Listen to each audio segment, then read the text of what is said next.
call the member for Mitchell. Thank you, Deputy Speaker. Today in question time we had the Minister for Defence Industry trying to make a valiant defence of Labor's flagship National Reconstruction Fund. Members might wonder why the government felt this was necessary, and I want to address last month the Auditor-General handed down its report, Design and Establishment of the National Reconstruction Fund Corporation. This report found that the NRFC Board was yet to finalise a financial or investment strategy. This is despite more than $400 million having been invested by the NRF to date. That's $400 million invested without a financial or investment strategy, which is required. And I quote from the report, the NRFC's investment targets are not supported by formal plans to deploy investments in a timely manner to generate returns and fund operating expenses. So in plain language, the Labor Party has been splashing taxpayers' money without a care in the world. How surprising. But this is an astonishing government failure and governance failure, as the Auditor-General found, because it's directly at odds with what the government has said the rationale for the NRF is. Minister Ayres has said that the NRF, and I quote, is required to deliver a positive return to government over time. And no less than the Prime Minister, when visiting China early last month, said of the NRF, quote, we expect it will produce a return to the government through increased revenues. Well, then how does that correlate with the Auditor-General finding that the NRFC's investment targets are not supported by formal plans to deploy investments in a timely manner to generate returns and fund operating expenses? In other words, the fund has no plan not to fund its own expenses and certainly not to deliver a return to government.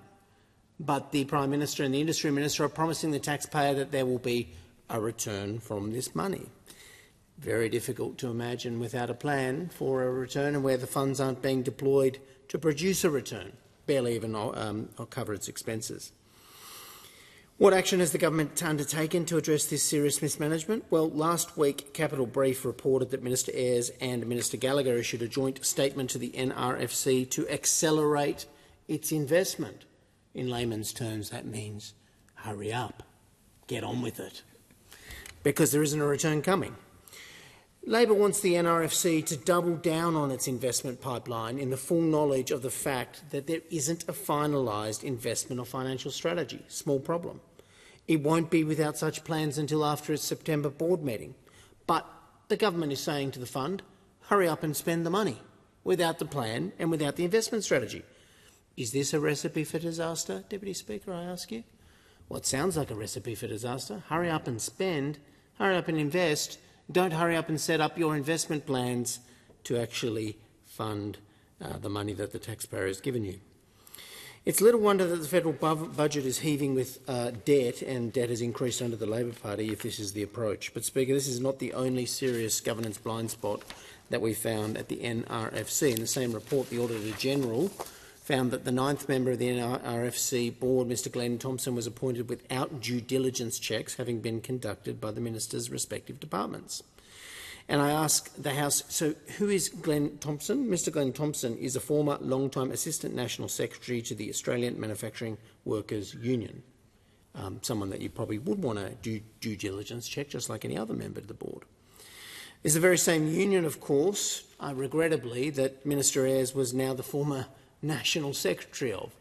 So a person who's been appointed to the NRFC Board without, according to the Auditor-General, without due diligence checks having been conducted over this member, is also a member of the union that the Minister was the former National Secretary of. That is a coincidence, Deputy Speaker, that we would certainly want to know more about. Despite this advice being present on the appointment briefs that we can tell, the Minister still signed off. So, Speaker, clearly there's questions for the government to answer and the Minister to answer over the appointment of a member to the NRFC Board that the Auditor-General finds was appointed without due diligence checks having been conducted by respective departments. This is not a careful and strategic deployment of taxpayer funds that ought to constitute industry policy in the 21st century. Instead, this does appear to me to look like more of the same discredited protectionist policies of the past, but with less scrutiny and less planning than ever before. And if the Prime Minister is serious, if the Industry Minister is serious about a return to government, well, surely they're going to need a plan, an investment plan, not just spending the money. And this isn't our claims, this is from the Auditor-General.